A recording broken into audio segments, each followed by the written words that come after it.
What up, everybody? Doing back, and so this review is actually not even late. Uh, I did say I posted yesterday, but then I posted a video yesterday, and in the description I did mention how I'd be posting this today. But everyone else in the world has already reviewed this movie at this point, so I'm just hopping on that bandwagon, I guess. Um, but I'll be giving this video maximum effort, so. In case you've watched Deadpool, you get that reference. If you haven't, go watch Deadpool. So right now I'm going to be doing the non-spoiler section of my review, and I want to start out by saying I love it. I love this movie. It was really funny. Funnier than I thought it'd be from the commercials. I thought it'd be all humor that was just a bit crude, but some of it was. But they were able to balance it with some really good humor. And right away, just from the opening credits, I immediately knew this movie was going to be something that I would like. And the opening credits it was the original test footage for Deadpool that was leaked a long time ago with the car, where he drops into the car and fights all those guys. But it was like mid-scene, and it was in it was in slow motion, and it was like panning around the car, and you could see all the names pop up, but instead of the names of the actors or the people who went to work on this movie or anything like that, it was like an overpaid corporate whatever. It was like starring a CG character, produced by this and this, and none of them were actual names. They were all just parody names or spoof names, and it was really funny. So, like I just said, Deadpool is a hilarious movie. Go see it for the comedy alone.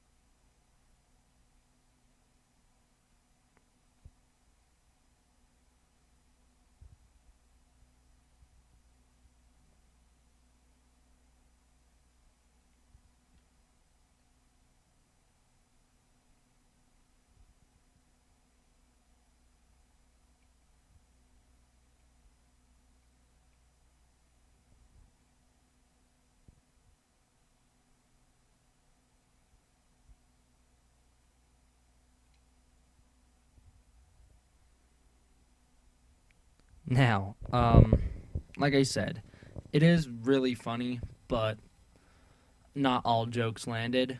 Some of it just seemed like they were being outrageous just because they could.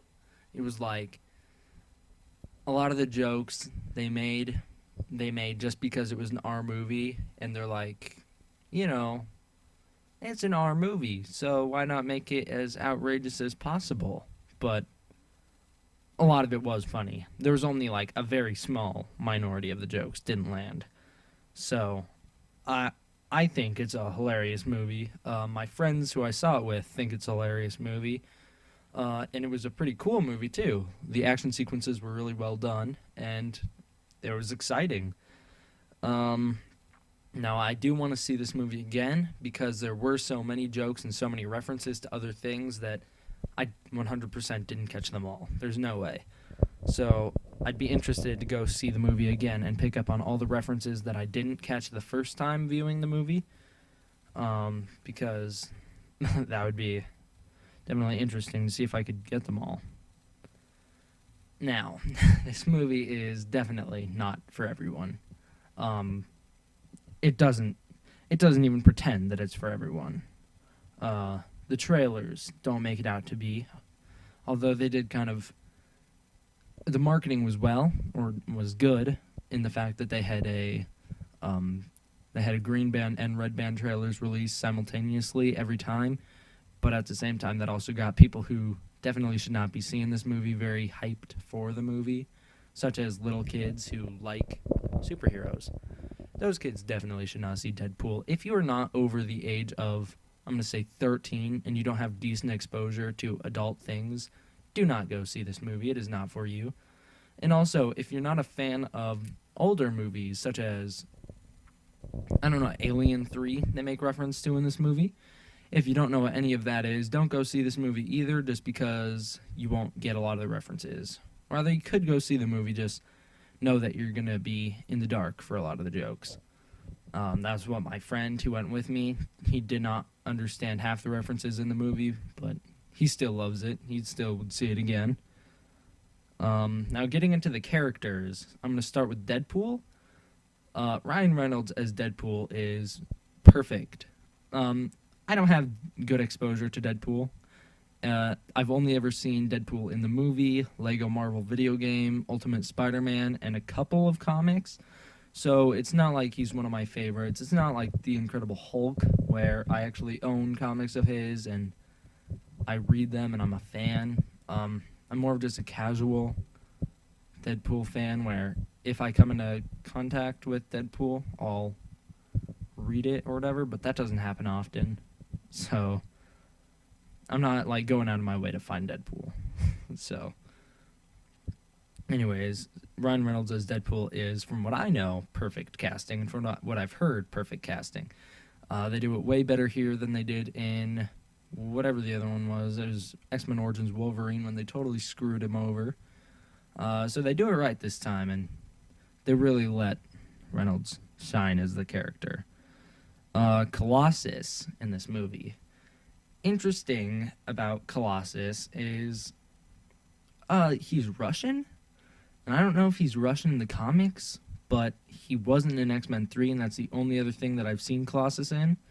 So that kind of threw me off guard or whatever. And as Deadpool makes reference to the two different Professor X's, it also is kind of funny considering now there's two Colossus characters. One of them's Russian, the other one's not. And by Deadpool making reference to both different Professor Xaviers, it also basically said, he basically, it's a meta moment, like he's breaking the fourth wall there, but at the same time, it also is very confusing because, as he says, this whole alternate timeline thing is very confusing. It definitely is, which this lets us know that this movie takes place in the alternate timeline from Days of Future, or from X-Men 3, because we have a Russian Colossus, and the last time we saw Colossus was in the other universe when he was not Russian. Now on to Negasonic Teenage Warhead. She really was only there to provide a couple of jokes, and I know a lot of people are going to be mad at me saying that, but she was there to be the stereotypical teen, where even at one point they make a joke about it because Deadpool says she's going to sit there in either silence or make a rude comment, and she goes, "You really have me in a box here," which that's pretty much all her character is there to do, is make jokes about how old and lame Deadpool is and be a stereotypical teen. And then a couple of times in the movie she does something cool. I think I counted 3 times when she uses her ability, which is to like power up into this fireball and explode things. And that's pretty much all that I know she does. I have no idea who she is. I haven't seen her in anything else, but from what I've seen, that's all she can do. And those are the only 2 X-Men in the movie, which is funny because when Deadpool goes to the school, Professor X's school, the X Mansion, he goes, "It's funny how for such a big school, I only see 2 of you. It's almost like the studio couldn't afford more X-Men or something," which is another one of those moments that breaks the fourth wall, and it's just one of those funny moments, and it's definitely true. This movie did not have the budget it should have. It deserved way more. Now on to the character that lots of people are mad didn't have an appearance, is Copycat. Deadpool's girlfriend's name was Vanessa in this movie, and Vanessa apparently in the comics was a superhero called Copycat, who was a mutant who could, what I've heard, shapeshift and had all these abilities, but she did not make an appearance in the movie, and I didn't take the time to look her up, so until Deadpool 2, there's no Copycat in this universe. Now on to Weasel, played by literally any other time I could say his name. Now I can't think of it. I'll think of it. He's a comedian. All right. Well, anyways, Weasel, the character who's the bartender in this movie, he's very funny. He he's there to basically he's also another one of those comic relief characters. Most of them are in this movie, but he's played by T.J. Miller, I think. Yeah, T.J. Miller. He's played by T.J. Miller's a funny guy. I've seen some of his stand up, and he used to host Equals 3 a long time ago, and I saw him do that. That's how I knew of him in the first place. But seeing him in this movie, he did a great job. Really funny. Actually, he was my favorite character of the movie, but he didn't get too much screen time. And then on to Ajax, the villain of the movie, and his other name was Francis, which was an ongoing thing where Ajax kept telling Deadpool, "Say my name." And every single time he said that, I would already have forgotten what his name was, and I'd have to wait till Deadpool said it, and then I'd be like, that's what his name is. Even when doing this review, I had to look his name up beforehand just to find out what he was called, because I couldn't remember. He was a good villain. He was one of those characters who was set out to be unlikable and succeeded in being unlikable. So they did their job. And then the final villain of the movie was Angel Dust, who was this big brute girl who gave Colossus a run for his money. There was great. I've heard it called a real world moment. I just consider it a funny moment where her and Colossus are in a fight and her top pops off. And you don't see anything. Colossus covers it up with his hand, but it's funny. He tells her to pull it back up, and she thanks him, and then just immediately socks him in the groin, which is funny. It kind of shows never go easy on them in a fight. Never go easy on your opponent. They'll just take advantage of you, and Colossus gets taken advantage of in a very comedic way. And actually, she seems to have almost won the battle had Negasonic Teenage Warhead not stepped in and saved Colossus, which is one of the only, I think, 3 times, like I said, that she uses her power. So she was definitely underutilized, which she should not have been. She could have been a very cool character. And this movie is very meta. The meta humor in this is great. Deadpool constantly talks to the camera. Almost reminds me of Malcolm in the Middle, where he's always turning and saying something to the camera, although in this, it's always comedical. Malcolm in the Middle, a lot of the time, he just says something very, I don't know. A lot of the time, that's comedical, too, but he can be mopey a lot in that show. In this, Deadpool is not mopey a lot. I think there's one moment when you actually see, like, some real emotion from him, and that's when he's being tortured and he's put in this low oxygen tank, and when he's let out, he's screaming at Ajax, and that's the only time I think that he actually showed like his real side. But anyway, back to the meta humor. It was great. I loved it. One of my favorite parts, like I said earlier, was when he mentions the 2 Charles Xaviers. He asks him, when Colossus handcuffs him, he asks him which one he's going to see, because this whole alternate universe thing confuses him, which it definitely confuses me too. So I'm right there with you, Deadpool. All right, now I'm going to be getting into spoilers. So if you haven't seen Deadpool, go see Deadpool as long as you meet the guides that I told you earlier. If you're over 13, you have a decent amount of exposure, and if you're a fan of older movies, you can get a lot of these references. Also, if you're not squeamish, I guess, because there is a lot of violence in this movie, bloodshed. And you have to be warned, there is nudity in this movie. Quite a bit of it at one point. So, moving on, like I said, into spoilers. One of my favorite parts of the movie was the baby hand. And for those of you who've seen the movie, you know already right away what I'm talking about, the baby hand. Deadpool cuts his hand off, and I was talking to you earlier about when he was handcuffed. He cuts his hand off, and in order to get away from Colossus, and when it's regrowing, it starts out as this little baby hand that he caresses blind owls. He like rubs up on her chin with. It's a very funny moment. I love that. Um, and then the other part that's definitely spoiler heavy is at the very end of the movie. Deadpool gets Ajax down on the ground, and Ajax basically reveals that he can't cure Deadpool. He can't make him look normal again. Deadpool's stuck looking like very, very ugly, as they compared him to Freddy Krueger or an avocado having sex with an older avocado. So, yeah. So he's stuck looking like that, and Colossus comes over and he gives a speech. He's like, it only takes a few moments for a person to be a hero. All you have to do is... people think you wake up a hero, brush your teeth a hero, go to work a hero, come home a hero, but it only takes these few moments. And as he's giving the speech in my head, I'm like, oh, Deadpool should just shoot him right now. And immediately he does. He just pops him in the head, and that was the end of Ajax. And it makes Colossus throw up, and that part is... That's one of my favorite parts of the movie.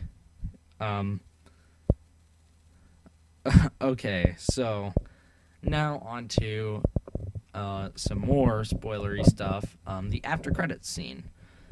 The after credits scene starts out where you just see like Deadpool pop his head around this bathroom doorway, and he's looking at you through this hallway. And immediately I was like, huh, this seems very familiar. And he walks up to the camera. He's like, what are you doing here? The movie's over. Go home. And right away I was like, this is Ferris Bueller, and everyone in the theater who was still there, because this scene does not come at usually the ending credits happen, and there's like the pre-credits in the ending credits, where it's the action-y credits or whatever, and then it shows the cutscene, and then you get the boring, slow scroll. But this one, it just, at the end of the slow scroll, is when you get the very first and only after credit scene, which is this, when Deadpool walks up, and it's spoofing Ferris Bueller. He's talking to the camera. He's like, go home. And then he says cable. He's like, yeah, oh, and by the way, we couldn't afford a fancy special credits scene, but we are going to have Cable in the sequel. We haven't cast him yet. And then he lists off 3 actors, or 2 actors and 1 actress who could play Cable, which is a joke for the actress. But he lists them off. He says the only requirement is they need a flat top, and that's it. They need to be big and have a flat top. That's what he says. And so I don't know who Cable is, but I know lots of fans were very excited about this. Like in the theater, when he said that, people were cheering. So I'm assuming Cable's a very cool comic book character. If any of you know who that is and have stuck around this long, comment down below and tell me who that is. And thank you for watching, by the way. Okay, so now on to recommendations for this movie. So, like I said, I would definitely recommend this movie for people who are old enough and mature enough to handle it. It is a very funny movie, a very action-packed movie. If you're a casual Deadpool fan like me, you might want to see this movie. I wanted to, and I liked it. If you're a very hardcore Deadpool fan, go see this movie. If you haven't seen it yet, then are you really all that hardcore of a Deadpool fan? Ratings, I would give it overall 3.5 out of 5. Because, like I said, some of the humor doesn't land, and the way they tell the story, they tell it where it's like Batman Begins, where some of it is in the present, and then it cuts back to the past in order to reveal what happened in the past, and then it cuts to the present and past and present and past. And, you know, that's okay. We've seen it done before. We've seen it done better. This movie misses out on a couple key things that it should have showed, such as how Colossus and Deadpool knew each other, because Colossus clearly knows who Deadpool is, and they never go into that. And now I'm getting some on my phone, but forget that. Colossus clearly knows who Deadpool is by the time they meet, and it's just very... I guess it's a plot hole that they don't show how. Deadpool says, you're all caught up now, but really, are we? Because we definitely don't know what's going on here. Earlier I said some of the humor is a bit crude. They didn't need to do all of it, but, you know, they did it, and can't complain. I thought it was funny. Even though some of it didn't land, the other people in the theater thought it was funny. So there was that.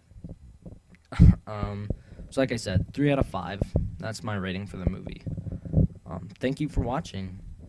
If you've stayed around this long, that's like a sincere thank you. D-Man out.